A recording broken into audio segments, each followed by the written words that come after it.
Hi ಎಲ್ರಿಗೂ ನಮಸ್ಕಾರ. ತುಂಬ ಜನರ ಮನೇಲಿ ಈ ಒಂದಲ್ಗ ಸೊಪ್ಪು ಅಥವಾ ಬ್ರಾಹ್ಮಿ ಸೊಪ್ಪು ಅನ್ನುವಂಥದ್ದು ತುಂಬ ಹೇರಳವಾಗಿರುತ್ತೆ. ಕೆಲವರು ನನಗೆ ಮೆಸೇಜ್ ಮಾಡ್ತಾ ಇದ್ರಿ, ಮೇಡಮ್ ಇದರಿಂದ ಚಟ್ನಿ ತಂಬುಳಿ ಮಾಡಿದರೆ ಮಕ್ಕಳು ಅಷ್ಟು ಇಷ್ಟಪಡ್ತಾ ಇಲ್ಲ, ಬೇರೆ ಏನಾದರೂ ರೆಸಿಪಿ ಗೊತ್ತಿದ್ರೆ ತಿಳಿಸ್ಕೊಡಿ ಅಂತ ಹೇಳಿ. ಈ ರೀತಿ ಒಂದು ಲಾಡುನ ಟ್ರೈ ಮಾಡಿ ಕೊಡಿ, ಮಕ್ಕಳಿಗೆ ಇದು ಒಂದಲ್ಗ ಸೊಪ್ಪಿನ ಲಾಡು ಅಂತ ಗೊತ್ತೇ ಆಗೋದಿಲ್ಲ. ನಾನಿಲ್ಲಿ 2 ಮುಷ್ಟಿ ಆಗೋಷ್ಟು ಒಂದಲ್ಗ ಸೊಪ್ಪನ್ನು ನೀಟಾಗಿ ತೊಳೆದು ಒಣಗಿಸ್ಕೊಂಡು ಇಟ್ಕೊಂಡಿದ್ದೀನಿ.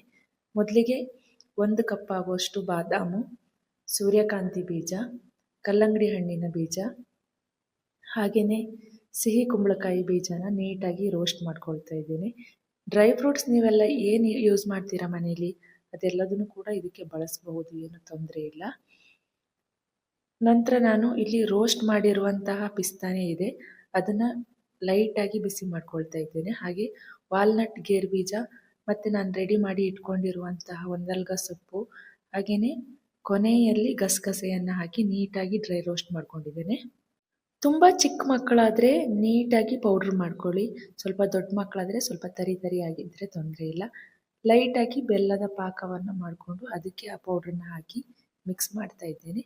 ನಂತರ ನಿಮಗೆ ಯಾವ ಸೈಜಲ್ಲಿ ಬೇಕೋ ಆ ಸೈಜಲ್ಲಿ ಉಂಡೆ ಮಾಡಿಕೊಂಡ್ರೆ ಆಗುತ್ತೆ. Thank you.